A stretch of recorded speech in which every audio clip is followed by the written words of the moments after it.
राहु केतुंक गति परिवर्तन। एही राशि लोक आगक आसुची भल समय। चलित वर्ष अक्टोबर मास अत्यंत स्वतंत्र हेबाकु जाउची। वर्षर शेष चंद्रग्रहण 29 अक्टोबर रे पड़िबो। परवर्ती अक्टोबर 30 री राहु एवं केतु ग्रह राशि परिवर्तन करिवे। एहार ठीक 4 दिन परे नवेम्बर 4 रे शनि एहार राशि कुंभ रे सीधा सड़क गति करिवे।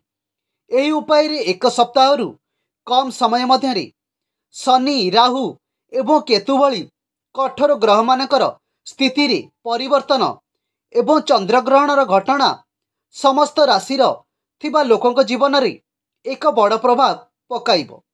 राहु केतुंक गमनागमन गुरुत्वपूर्ण। आउ चलित वर्ष 1.5 वर्ष मध्य गमनागमन एहार बहुत महत्वपूर्ण प्रभाव पड़िबो। अक्टोबर 30 रे राहु मीन एवं केतु तुलारे प्रवेश करिवे।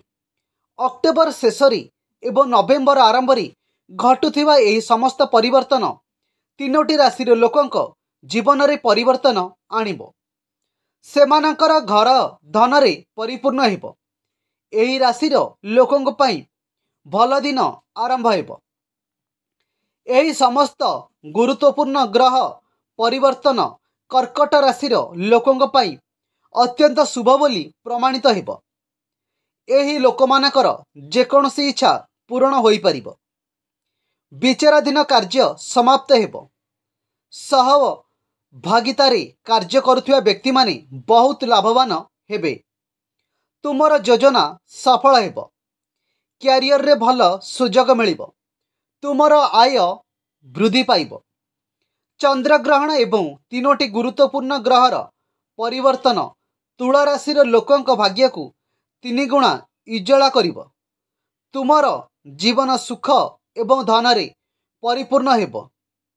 तुमर क्यारियर रे तुमे पद अर्थ एवं प्रतिष्ठा पाइबा जहा पाई तुमे दीर्घ समय अपेक्षा करिथिलो। विवाह रे बाधा दूर हेबो एवं तुमे तुमर इच्छा जीवन साथी पाइबो। व्यवसाय रे लाभ होई पारे। तुमर भ्रमण शुभ फलाफल हेबो। आसुची आगकू राहु केतुक गति परिवर्तन। एही राशि लोकंक आगकू आसुची भल समय। एही दिन ठारू 3 राशिंक बदली जीव जीवन।